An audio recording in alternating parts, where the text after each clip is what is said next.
Good evening, everyone, and welcome. I am so excited for this weekend. When I was coming here, there was a moment when I told my children, you need to get in the car now. And I thought, this is why I'm going to the seminar. I need an enrichment in my family. And if we're all honest with ourselves, we have relationships in our lives where we need a savior, we need help. And this weekend, even if it's just one nugget of wisdom, one practical application that we can go home with, it would have been worth it. We all want to be connected and close to our families, our partners, our children, our parents, our grandparents, even our neighbors. And so, I want to pause. This is the part in our program where I believe the supernatural power of our Creator helps us. I think we can all think of something in our homes, in our relationships, something so heavy. You know the headache that you get? Like that tense. I mean, everyone just kind of put your hand right here. Can you just kind of think of like a moment in your week, something that made this part really tight? Sometimes you get it here. Oh, which reminds me, we'll be having massages tomorrow. But, and then the pain travels here sometimes, right? Or right here. So I want to take a moment and just breathe. You know, I believe in this book called the Bible. And in there is one of my favorite, most encouraging sentences.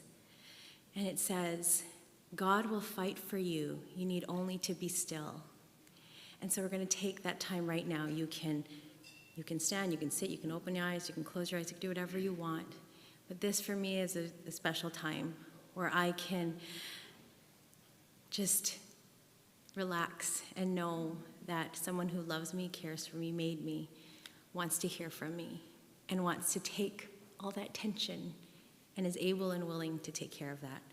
So we're going to pray right now. Father God, I thank you for everyone here. I thank you for any visitors that we have here. I thank you for every family that is represented here. You see the tears we cry when we are alone. You know the things that we stress about, our burdens, and you want us to experience an amazing, abounding peace and love and understanding in each home and each family. So this time, we surrender that person, that child, that parent, that impossible situation in our home. But you are a God of miracles. And we claim your promises of protection, of how you will provide. And we thank you for whatever you're going to do this weekend and today, as our speaker shares amazing wisdom. I pray that you would help us to hear your still small voice. Thank you again for what you are going to do. And at this time, we give to you the heaviest thing we have. I cast all my cares upon you. I lay all of my burdens down at your feet. And anytime I don't know what to do, I will cast all my cares upon you. So I want you to turn to the person next to you. And if you live with that person, maybe turn to someone else. And I want you to say hello, and then I want you to tell them a few names of the people that are close to you in your life. I'm going to give you 30 seconds to do that. Go ahead.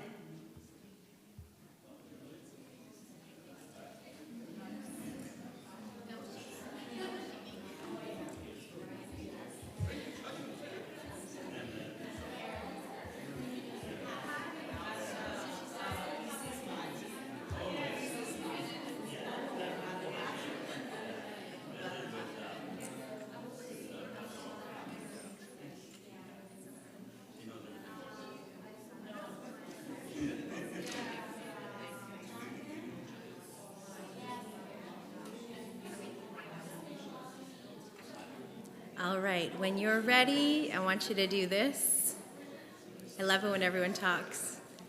When you're ready, I want you to do this. Yeah, when you're ready, no rush. When you're ready, I want you to do this. All right. When you're ready, I want you to do this. It's really nice up here because I can see you smiling at certain moments. You're like, this is so interesting. I'm going to just smile. Recognizing and healing damaging relationship dance. I'm so excited to hear this, and I'm ready, Mira. My role now is to introduce Mira Djakov. We are honored. I'm so happy that she is here.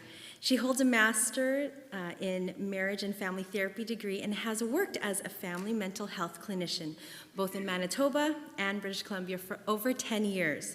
She also maintains a successful private practice where she offers couple and family counseling. Thank you.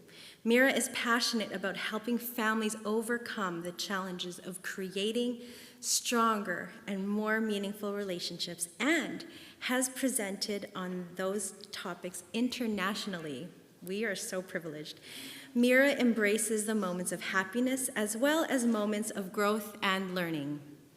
She enjoys spending time with her family and friends, listening to music, and long walks in nature. So, without further ado, Mira Djakov. Thank you so very much. Okay, so I was told to grab the purple mic, so I will go and do that. I hope there is no echoes or anything.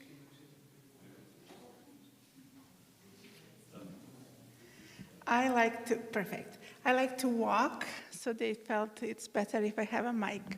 I'm so very happy to be here today. As I was sitting in a church and looking at the faces, I was like, I recognize that face, or I recognize that face. My husband and I were here in 1999, 2000, lived in this area, and I know that we definitely know some of your faces. I probably not remember any of the names. I'm sorry, I'm bad with names. But I'm very, very happy to be here. And I do remember there was an amazing, amazing choir. Is that still happening? Oh, okay, this is going on my prayer list for that to get revived. As a family ministry, as a family counselor, I often am asked to teach people about different topics, and this weekend is for parents and how they can learn how to be better parents. Nonetheless, I decided that this evening the topic will be something that it's more wider than just parenting. I wanted to talk in general about the conflicts, about what happens in relationships, and how we can manage those situations in a better way, more healthier way. And then out of that, that will serve as a basis for tomorrow. All the things that I will talk about tomorrow will be referring to what we talk tonight. If I'm not mistaken, you have been given a handout. This is the handout for the whole weekend. And I just kind of pulled a few slides that I thought will be important for you to have. So not everything that you see on the screen will be on your handout. But you have a place to write notes if you want. And trust me, you will have the most important things on the slide. So recognizing and healing damaging relationship dance. Where I wanted to start is to think about the conflict in general. How do we approach the conflict? Our natural tendency will be to either escape and avoid the conflict or attack in situations of conflict. So this is something that is based on our biology. It's something that it's based on how we grew up, what we have seen, how people handle the conflict. So this is something that comes naturally to us. So if, let's say, me and Hannah got in some kind of conflict around organizing this seminar, if we just rely on our own wisdom, we will either kind of attack each other, or we will kind of avoid and pretend the conflict does not exist.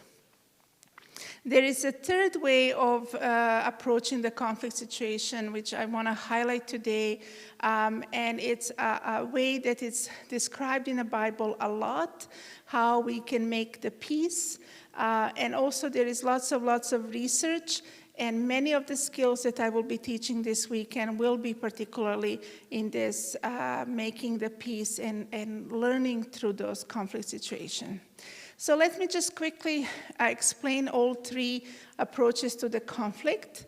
So the first one, escape response, are those people who are used by the people who tend to, who are more interested in avoiding a conflict than resolving it. So let's say, again, I'm going to use Hannah. Sorry, she is my person tonight. Let's say, me and Hannah, neither of us like to be in conflict. We don't like to disagree. We don't like to argue. We are not comfortable with those things.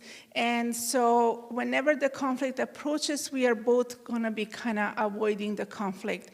And we don't care that we are not going to resolve the situation that is bringing this conflict between us. We just don't want the stress of dealing with the conflict situation. The next way of responding is attack response, and this is the group of people who just want to win in the situation. It doesn't matter what the conflict is, it doesn't matter what the situation is, but they just want to win this argument. And I'm sure you're familiar with those people too in your life. They are not hiding, right? They are very easily to spot. They just need to win the argument, and they are not concerned who will be hurt, what's the outcome of that, as long as they win the argument.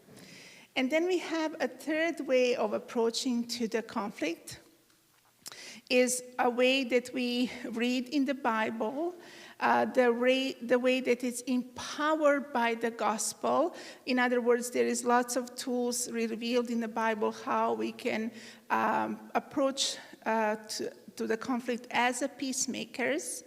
And it's the goal of this is finding just a mutually agreeable solution to the conflict. So finding the solution that we can both agree on, we can both be happy with, and a solution that it's just, so it's based on the truth rather than on some kind of faulty or kind of twisting the truth. Now, I love this table because this table really draws point how these ways of approaching the conflict impact us and impact others. So if we look at the escape responses, the main focus is me.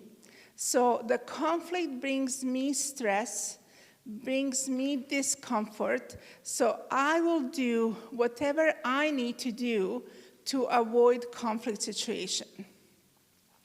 The attack responses, the focus of people who are using that response is you.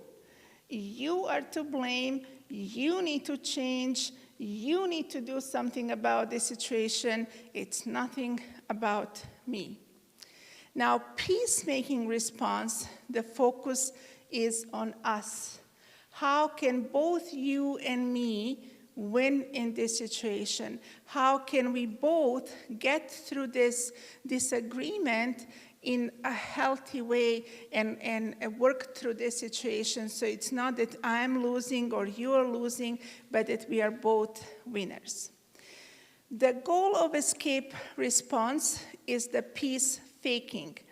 We often find it, especially in a church, that people really don't feel comfortable with the conflict and disagreement, and we find that we pretend that we have good relationships with others, but really underneath that, there is all kinds of things going on, and I'm sure you're familiar with that. Now, the other attack responses are not much better. The outcome of that, the goal of that, is that peace is broken. So there are people in our lives, in the church, in our business, who don't care what will end up after they have that conflict situation. If their peace will be broken, if the relationships will be broken, if the business will be broken, they don't care. They just want to win this argument. The peacemaking responses, the main focus of them, the main goal of them is to actually create the peace. So they work through their differences, they work through their disagreements, and they create the peace. They don't pretend that everything is fine. They actually make sure that everything is fine. So it's not surprising that the result of escape and attack response is end of the relationship, end of the business, any type of relationship we are engaging with this person, whereas the peacemaking responses actually are deepening relationships and are helping us to actually get to know each other more, and I will talk more about that further. So the conflict is, if I can have my lovely friend help Shine, help me.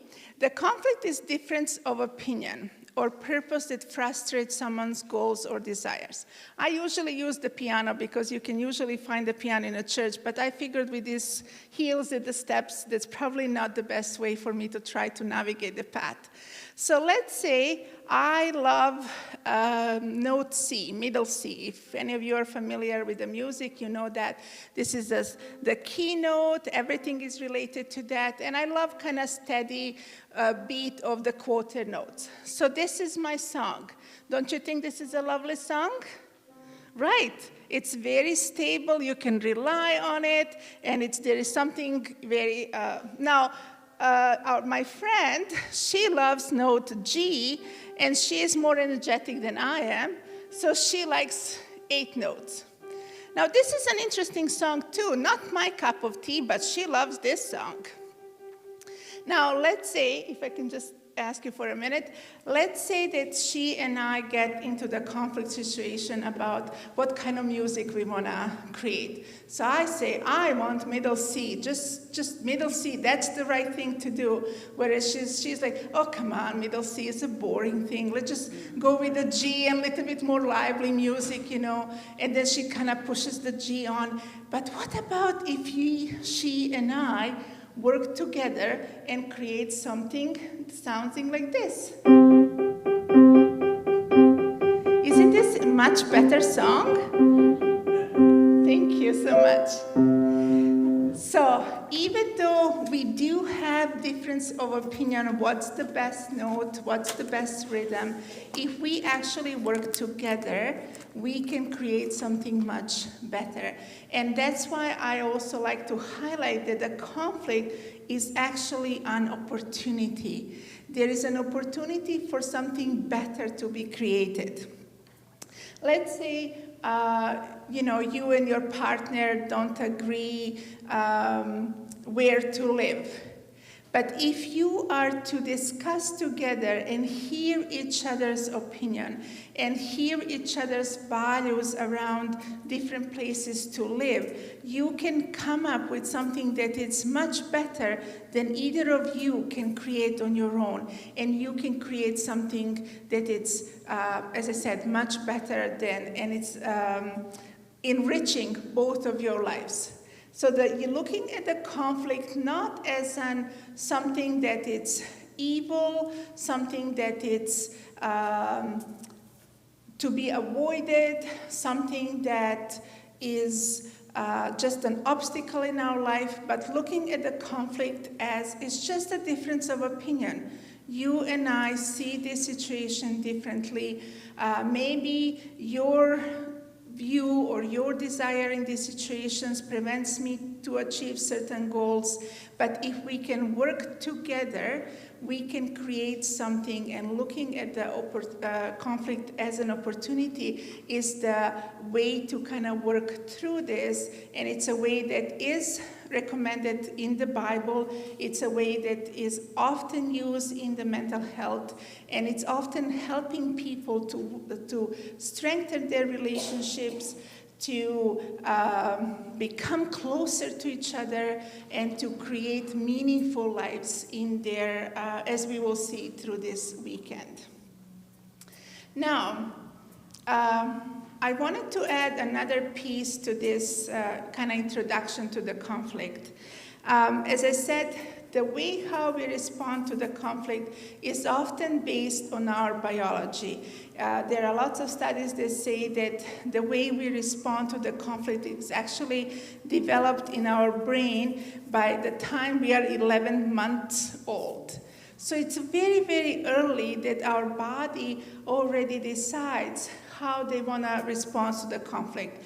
And it starts very simple. When the baby is hungry or thirsty or wet or something, the baby starts crying and wanting to say to their caregiver, please take care of me. Now, crying increased intensity. The nervous system gets activated, the body responses get activated. And some babies, in some situations, decide, yeah, this is the way to go. Let's keep crying, and eventually the caregiver comes and they learn if I cry more, the caregiver will come. Other babies, based on their biology, based on their upbringing and circumstances in life, come to conclusion, crying more doesn't bring me anything. It's actually too overwhelming. It's too stressful for me to cry more, so I will actually ignore my need and shut down, and that's how I respond. So this is the first group of babies are the ones who choose attack as a response, and the second group of babies is the one who choose escape as their more natural way of responding. Does this make sense? Right? Okay. So that plays out in our relationships. I often teach couples and have seminars for them. So I use male and female, but this can be applicable to your partner, your sister, your brother, your coworker, anyone, just two different people in this situation. So the person who is feeling anxious, who is feeling uncomfortable about the situation, and needing some kind of resolve to the stress they're experiencing, those that are getting more activated and are comfortable with that, they're like, okay, I'm getting activated, I need to find somebody, and they're start making steps towards the other person. I need to come closer to you, we need to resolve this. Now, coming closer often looks like, hey, I need to talk to you. This is not good what you did, right? It's not often like, please come help me, I'm in distress. So when somebody's coming to you as a, hey, I need to talk to you, we often kind of, whoa, right? We don't want to respond to that and interact with the person in that moment.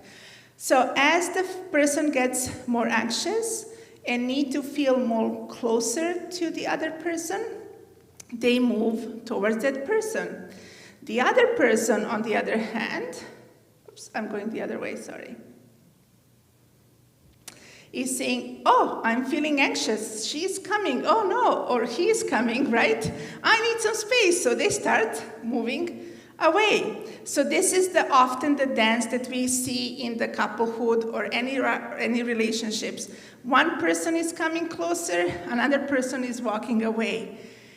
Now, at some point, the person who is pursuing, and technical term for that person is the pursuer, will say, wait a minute, you're not responding to me, so I'm actually mad at you that you're not there for me. And then they start walking away. Now, the person who kept walking away, they're like, whoa, wait a minute, where are you going? This is too much distance between us. So they start pursuing and moving towards them. Now, even though the dance changed and the movement changed, direction changed, dynamic has not changed. Because you have in the first step, you have one person walking towards the second person and the second person walking away from them. In another way, the first person is walking away from the second person and the second person is walking towards them. But that they never actually connect. They never actually resolve the issue. So whether you're a pursuer or withdrawer, your natural way of reacting to the things does not help you resolve the conflict. It's actually keeping the distance between two people at the same unhealthy distance. Many times this dance gets overwhelmed for both parties. Both parties get overwhelmed with this dance, and then we get to the stalemate. I don't trust you anymore. When I needed you, you were not there for me, and I will move away. And the other person also says, I don't trust you, I don't need you anymore, I can't do this. And they walk away. So the result often is that nobody is on a dance floor. This is that outcome of divorce. This is that outcome of breaking relationship or breaking the churches, breaking the businesses. Nobody is talking to nobody anymore. Even though we say that it's much healthier if we have somebody pursuing or withdrawing, because at least they are trying to build something. The main cause, the essence of relationship actually never changes until they both stop and turn towards each other. I need to put the mic down for a second. I'm sorry to all who are going to be not hearing me for a second, but I need to do this for a moment. So if I'm moving this way and you are moving this way, our distance doesn't change. And if I start moving this way and you move this way, we are still on the same distance. We need to stop and turn towards each other and start working through the issues in order to become closer. It doesn't matter if I'm a pursuer and I'm perceived as a loud one, or you are a withdrawer and you are perceived as a quiet and meek one. The relationships never improve. They stay the same. It's actually when both parties stop and turn towards each other and begin to engage with each other, that's when the solutions are found. That's where the conflicts or the relationships can get better. And remember I mentioned that I'm going to switch. Thank you so much. This was quite much smoother than I imagined. That's why I said conflict is opportunity for you to grow your relationship, is opportunity for you to get to know each other, it's opportunity to even get to know yourself. And that's the next part that I will be talking about. So any questions on this particular section? Anything that I said up till this moment? Was it too complicated? Okay.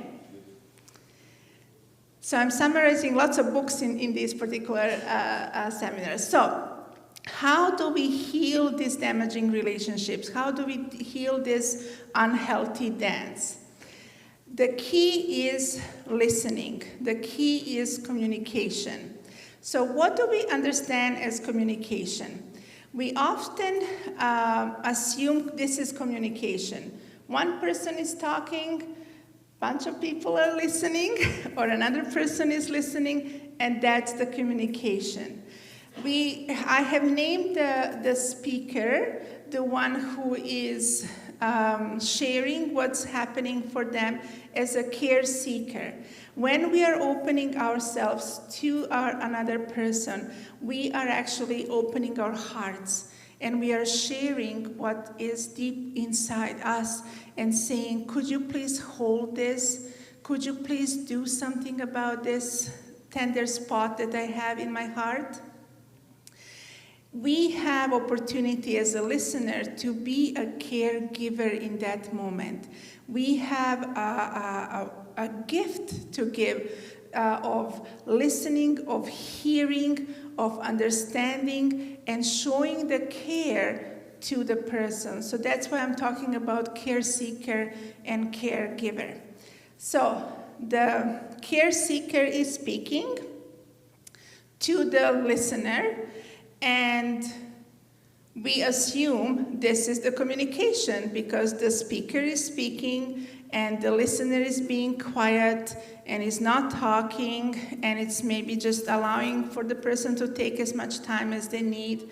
However, what's actually happening to the listener, they are only understanding bits and pieces of what the speaker said. So what comes to their mind is just some assumptions of what the speaker actually has said. So this is very important thing. If I say to and this actually happened in our family between me and my husband. My husband one day came and said, "Oh, Australia is such an interesting place." And I said, my response was like, "We are not moving to Australia." So we moved from Europe to Canada, and then from Canada to United States, and then back to Canada. So there was lots of adjustments, and if any of you carry some licenses, you know that in each country where you work and live, you have to get a license in that place. Often in different provinces or different states require different licenses. So my response was like, I'm not doing this again. I'm not getting my license again. So what happened when my husband said Australia is interesting country, I assumed he's saying, let's move to Australia, let's go and work there, I can probably find a job there as a pastor. And I'm like, no, that's not gonna happen, right? And if I have actually listened to my husband, I will find out that he just is curious about Australia, has some friends there, definitely loves tennis and wants to see Australian Open, so he would just like to visit.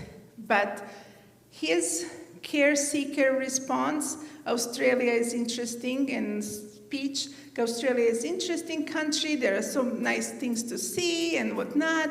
I assumed he is saying, let's move to Australia. And this happens every single time when we talk to somebody else. If we don't check with them what they're actually trying to say. So that's this type of conversation. I'm saying this is not what communication is. What is communication is that care seeker is speaking, the caregiver is listening, but then it's also exploring and checking and asking questions and wondering, and then the care seeker has a chance to confirm, to explain, to expand on what they meant with their statement, and then the true understanding happens. It is very interesting when I watch and teach my couples to do this. Without a fail, the care seeker will do something physically to show that the listener actually understood what they said. They will smile, you will see, yes, that's exactly what I mean. There will be nodding. So looking for that affirmation, looking for that confirmation, not just with words, but with physical response from the speaker is the key for the listener. And the listener just needs to ask questions and explore and try to understand. So to explain this particular way of communication even more, I have actually outlined the jobs or the tasks what each party needs to do. So I started with the care seeker. One of the things that care seeker, the speaker, often thinks is that I just need to tell you what I want, and then you will do what I need you to do, and that's just that. On the contrary, the care seeker's job is to take risk and to show true heart and true self to their listener. In other words, if I tell my husband, can you please do the dishes, right? So I'm telling him something, maybe some of you would say I'm commanding him to do something. He would probably say, I can't do it now, or something of that sort. But if I say to my husband, honey, I had a very, very difficult day, and I'm so tired, and our son needs to help with the homework, and I need to do that too, so could you please do the dishes? His response will be, yes, of course. Even as I was speaking these words right now, right here, I could sense the atmosphere soften in the room. And you were all kind of paying attention to what I was saying.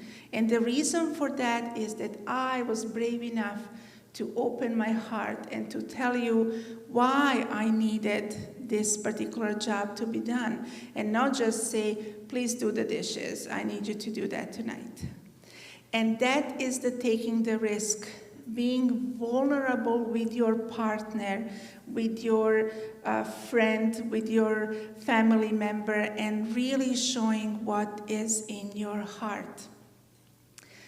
As speakers, as care seekers, we often don't do that because we are afraid, number one, that the person will reject us. They will say no. If I open myself to you, and if I really lay all my heart there and you say no, that will be extremely, extremely painful for me. So that's number one reason why the speakers don't do that. And that's why I'm saying taking a risk. Another reason why we don't do that is that we are afraid that we will hurt our partner. So even the simple request of, could you please do the dishes? My husband is a very busy man, and I might be afraid that if I ask him to do that, he might understand that I don't care that he is busy. I don't care that he has things to do. I might be afraid that he might see me as demanding or trying to control him. And so because of that, sometimes we are avoiding to say what is really going on for us. So the care seeker, the speaker, the reason why you're talking to that person, it's not just to get what you want, but to actually open and connect with that person and share your heart with that person, even with the simple conversations like, could you please do the dishes? The next thing that I teach the speakers is to do one concern at a time. Often the speaker will say, could you please do the dishes, and the garbage needs to be taken out, and the laundry needs to be do that, and again, list goes on and on and on, and the person who is listening is just overwhelmed with all the things that was asked from them. Now, this is a simple example. But if I'm to tell my husband, you don't care for me, you don't love me, you are never there for me, you don't care for our children, the issues that are much more deeper and much more closer to the heart of all of us, the person by the end of that conversation will feel so overwhelmed, and neither of them will know where to go with that. So if you are to tackle those kind of issues, it's better to do one thing at a time. So first talk about maybe you wanting to have more time with your spouse, and explore that and what that means to you, rather than adding all those other things, because your spouse will be overwhelmed with those conversations and will end up feeling anything I do is not good enough for you, and they will just disengage right away. And this is true for family members, it's true for any situations. Another thing is I statements. It's part of the next point is no blaming. So those two come together. If I tell my husband, you don't care for me, and you are never there for us, and you never spend time with our son, it's the blaming. It's all about you. And remember, it's that attack response. The focus is on you. But if I use I statement and speak what's happening in my heart, and if I say something like, I'm very saddened that our son doesn't have a chance to spend time with you, it will be a very different response from my spouse if I do it that way, rather than attacking him. So when you are talking, when you are the speaker, talk about yourself, not what the other person is. You feel that they're their shortcomings and you want them to change, but talk about what is it that you need without the blaming. And then the last thing is kind of connecting to the first one, is when you're speaking, most of us are not fully understanding what is it that we want to share. And that's one of the reasons why people actually avoid being the speakers, because they're not quite sure what is it that they want. And it's easier to say, do this for me, rather than explain, why do I need you to do that for me? So let's say if I'm going to go with this example of washing the dishes, and I say to my husband, could you please do the dishes? I'm very tired, had a very difficult week. I need to work with my husband, our son, and kind of do the homework. And it will really mean a lot to me that I will feel supported by you if you do the dishes. So I am peeling the layers of who I am and what this particular task that I'm asking him to do mean for me, and I'm exploring that further for myself, rather than just say, do the dishes and do this for me. So this is the area that often prevents seekers, and often the conversations get stalled and stopped, because the seeker is like, oh, I don't know the answer to that question that you asked me. I don't know why I want this. I just need this. And rather than being brave and to kind of dig deeper and explore further, they get taken aback with a question from the listener, and I don't know, that's okay, you don't have to do it, and the conversation is over. But instead, if you're brave enough to kind of, that's an interesting question, let me think about why is this important to me, and then kind of stumble through it and get to the other side and find the real reason, then the conversation gets deeper, but your connection gets deeper too, because you understand yourself better and your partner understands you better. Now, any questions regarding this particular section? Anything here that it's not clear?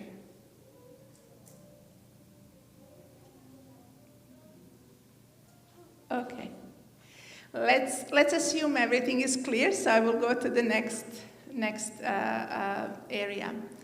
So what are the responsibilities of a caregiver? The number one responsibility for caregiver is to hold back. The moment somebody tells you, could you do the dishes, or Australia is an interesting country, or anything like that, we have a tendency to bring our world, our understanding, our explanation of the situation into the conversation. So holding back means not talking about your perspective, not talking about your experiences. I use the words not talking about your world, not defending your world, not defending your perspective. And the third one that I said, don't give a solution. That's the most common a challenge, I would say, for males. When your partner approaches you and says something, the males immediately move into the solution, but only what female needs in that moment is just to be heard. So holding back, whether you're a female or male, is the number thing that you need to do as a listener. Now, that doesn't mean that your perspective, your world has disappeared. It just means that you have chosen to put that on the side for a moment to create the space for the other person to speak and share what their view of that situation is, for you doing all your best to understand what they are saying and what is their perspective. When you fully understand what is it that they are saying, by all means, you are welcome to bring your perspective into the conversation. This is, I think, the most important element of all of this, what I'm going to say tonight. I had a couple, and male and female. Male was saying, but I feel like I have to agree with her, with what she is saying.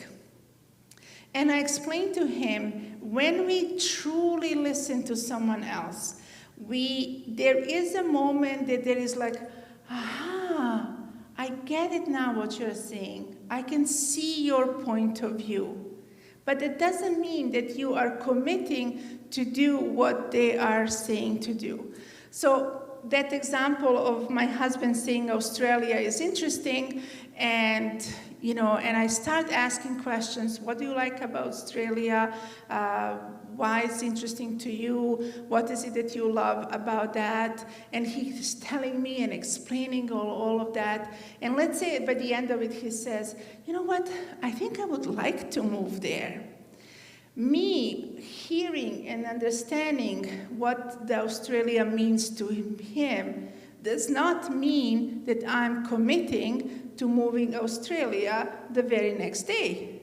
Doesn't mean that just because I heard him and understood what he is saying and where he's coming from, that I will start packing my bags for us to go to Australia. The beauty of this approach is that if I tell my husband, I can see that Australia is very important to you, I can see the value for us as a family, however, I really can't do that for you. My husband will walk away from that conversation feeling heard, feeling understood, feeling loved, even though he did not get what he asked. Because I created a space for him, because I honored his perspective, I wasn't rushing to give my point of view. My husband will walk away from this conversation feeling cared and loved, even though he didn't get what he wanted to. This here is the key for many situations between parent and the children. Often our children come to us and say, Mommy, I'm hungry. Mommy, I want to play. Mommy this, Mommy that, right? Or Daddy. And we say, no, we have to do this. We have to do this. We never consider what is their experience. We never give the chance for them to share what is going on in their world. We are bringing our world into the conversation, and we have our list of things that needs to be done that day. The time is going, we are late for a school, and we are pushing kids away. If we take a moment and to say, oh, that's a lovely picture that you made. Yeah, you want to go for ice cream? What about if we have supper and then maybe we can talk about that? Or maybe this weekend we can go hiking. Right now it's a bad time, right?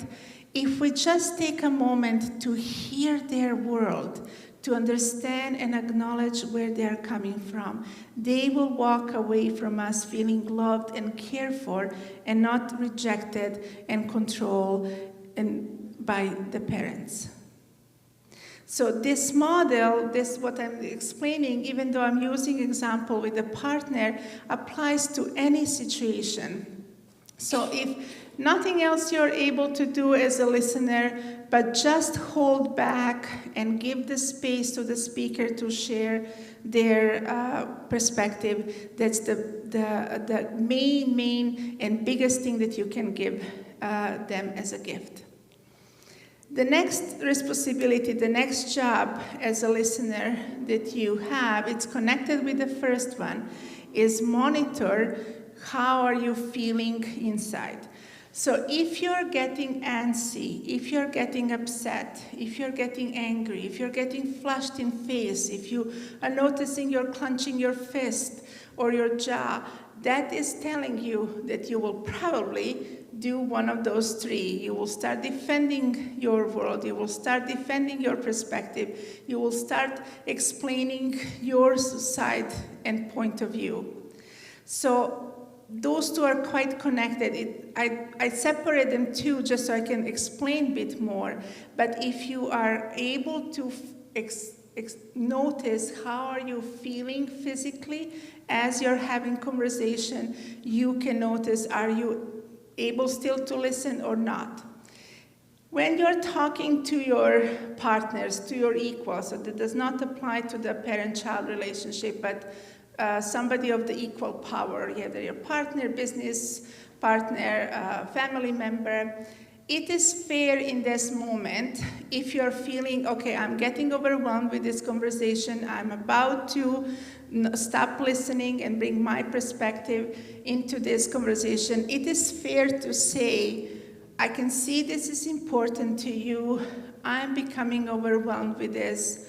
Can we just pause a bit? I need to calm down, and then I will come back and listen to you. It's not dishonoring, it's not disrespectful, it's not communicating. You are honestly sharing what is in your heart, and you're also stating your limitations. You're also telling them what you want to say. It's so important to me that I want to make sure that I'm fully present for you in this conversation. And I'm recognizing right now I'm not. So can we step back, and I want to come back and talk to you about this. I don't know where is my water, but we are almost done, so I think I will be fine. One thing that you can do as a caregiver is show interest, and the simplest way to do that is to actually ask questions. So just reflect back what you heard and ask more what things is important, why those things are important to them. And then the last one is, again, ask, repeat, paraphrase. The listeners are often struggling in the beginning when they start practicing this because, like, what is it that I'm supposed to do here? What am I supposed to say or do? And they're trying to come up with amazing comments and amazing validations. Simple ask. My husband says, Australia is an interesting country, and if I just ask, oh, how come you think Australia is an interesting country? I just ask question back to him. And then he tells me more, and he says, there is Australian Open there. And I ask, oh, you like Australian Open? and then he tells me more about that. So even if I just repeat, oh, Australian Open, I don't even have to create a sentence. He would be motivated to tell me more. If I paraphrase, so you like Australia, we'll open conversations further. So you don't have to come up with amazing sentences, amazing validations or comments, agreements. Just reflect back what you're hearing. That in itself will create a space for a person to talk more. So at the end, the very last slide for today, the key, how I would summarize true communication, is being curious. Being curious about your feelings, being curious about the needs, being curious about the meaning. Thank you. I think I'm fine. Thank you so much. And being curious about difficulties. Now, for the purpose of the slide, I kind of shortened the sentences. So I said the very first sentence says, be curious why T feels about the situation. Meaning, be curious what you, as a speaker, feel about the situation. And in another way, too, be curious what they, as a speaker, feel about that situation. So whether you are a listener or you're a speaker, be curious about these 4 areas. And if you're able to ask some of the questions in these areas, the speaker will be able to share more what this issue is, how is this issue important to them, and will be able to feel loved and cared by you, and will be able to connect with you. I want to just highlight the difficulty one. Sometimes we dismiss how difficult certain topics are to be brought up, and how difficult maybe is for this person to talk about certain topics. So it's very important to ask this question too, and sometimes they will say, oh no, it wasn't difficult whatsoever, and sometimes they might say, actually it was very hard to bring how I like Australia because I know you love Canada. So that already gives the space for some kind of deeper conversations and deeper validations. So this is my very last slide for tonight. I like to give opportunity for some questions. If anybody has them, I will be happy to answer. Everything clear or nothing clear? Somewhere in between? Yes. I have a question. Yes. So, you know when you're having an argument, you know, like just before it becomes an argument, what are some tips before it just becomes red? Like, you know, just like yellow, orange, you're like orange, just before, you know what I'm saying? Like, there's a moment you're like, oh, I don't want to get red and I don't want to be fighting. Like, what are some tips before it tips? Yeah, that's right. No. Right. I hear you. Before it gets bad. Yes. So let me answer that in this way. One of the skills that we teach in mental health with special... Can you rephrase the question in the mic for those who... Yes. So the question was, what are suggestions, what to do when the discussion becomes the fight? Before it be right. So what to do when we are discussing something and we feel it's going to become a fight and some heated argument, so how to avoid that. So one of the things that we teach in mental health, the people who are struggling with anger issue, is to walk away from the situation. So if I'm feeling that I'm getting activated and that I will just blow up here, the best thing for me will be to walk away from that situation. I think this is something we'll talk in fall about how the brain works. But if we don't have a whole brain, if we don't have access to our thinking part of our brain, and we live in this emotionally charged part of our brain, we are not going to be able to create good decisions. So that's why when I said to one of the advices that I gave to the speakers is that when you are noticing that you're getting activated, pause, say, I need to take a moment, I need to take a breather, I need to calm down before I can continue the conversation. That's the simplest answer that I can give to this question. Any other questions? Okay. Yes. When it comes to, a child that is overwhelmed, their emotions are really high, and you need to leave the house, you need to hurry up and get out. But they're having this, they're just all into their emotions. What to do? Come tomorrow at 10 o'clock and I will talk about that for an hour. I will answer that question. Sorry? Me too. None of us are free of those challenges in life. And but that question is much more complicated. There are more pieces to it, and I will just not do a fair justice to that. But I will spend the whole hour explaining that and what's going on there. Maybe not the whole hour. I want to give some introduction, but I will explain that tomorrow morning.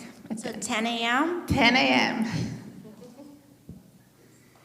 And I understand there is a breakfast at 9. I really want to thank these lovely, lovely ladies who taught about everything, your physical needs and your emotional needs and all of this. So I really want to thank them for organizing. This is such a well-organized program. I'm honored. I just needed to come here and talk. And that's all. So I'm really, really amazed with the team that you have here. Any other questions? I am a person who loves questions. I know that tomorrow might not be the greatest, especially the 11 o'clock service for the questions, but we have the seminar in the afternoon, and you're welcome to bring questions then. If you have any questions that you want me to address during the seminar, please write them down and bring it to me, or give it to me tonight or tomorrow morning, and I will make sure that I address those issues. And I will be happy to linger here and talk. I know that they have organized also some free consultations with professional counselors, so those are also people that you can bring your questions to, and each handout has my contact information that you can call me and we can arrange. Given that I live in Kelowna, we can arrange some Zoom meetings, and I can do my best to answer these questions specifically to your situation. And I know some of the things are, sometimes it's not, these type of settings are not appropriate for people to bring some of the personal issues, so I'm happy to do that individually. So there are many, many options for you to ask questions. Sure.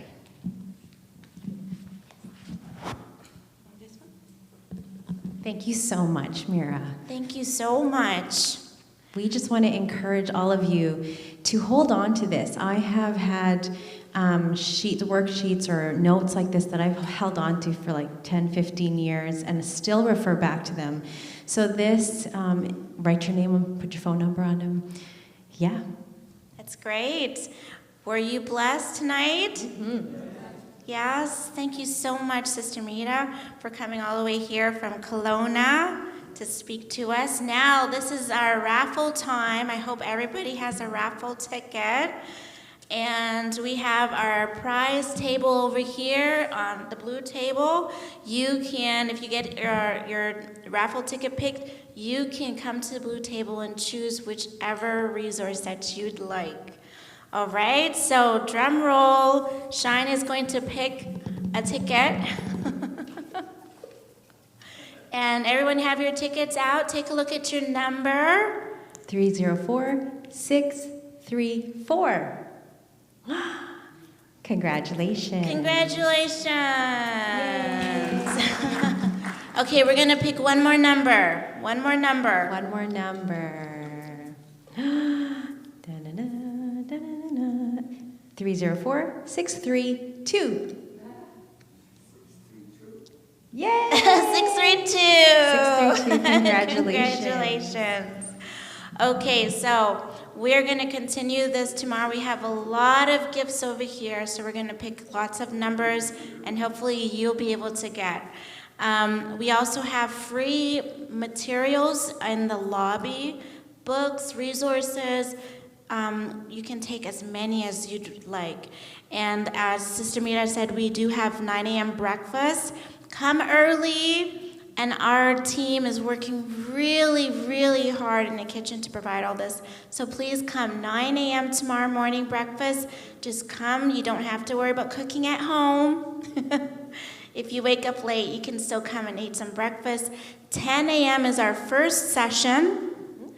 And if you'd like to see these sessions again, they are on our YouTube channel, Westminster SDA Church. And we have kids programs tomorrow, we have lunch, and we have massage tomorrow. And the massage room is downstairs. You'll be able to recognize it has little Christmas lights. Okay? Any other? So we will have a sign up for that massage tomorrow. And I wanted to encourage any visitors to really come back. We're really happy that you're here, and I hope you make lots of friends here. And also for our members, this is going to be the first of many community events. We are really excited to build a bigger community and connect with each other. And so we're going to end off with prayer. Yes. Let's bow our heads for prayer. Our dear Heavenly Father, thank you so much, Lord. You care for us, and you desire each one of us, Lord, to experience your joy, your peace, the abundant life that you have promised us, Lord, and said in your word that you desire for us to have. So, Lord, I pray that you will do so for each one of us here and each one who is watching online. Be with us and continue leading us, Lord, into your way, your way of righteousness and the path that is everlasting. Thank you so much, Lord. In Jesus' name, amen. Amen. We'll see you guys tomorrow, and you can collect your children, and they have been having a really good time. I visited them a couple times. So thank you to all of our volunteers. We'll see you again tomorrow morning. Goodbye. See you tomorrow.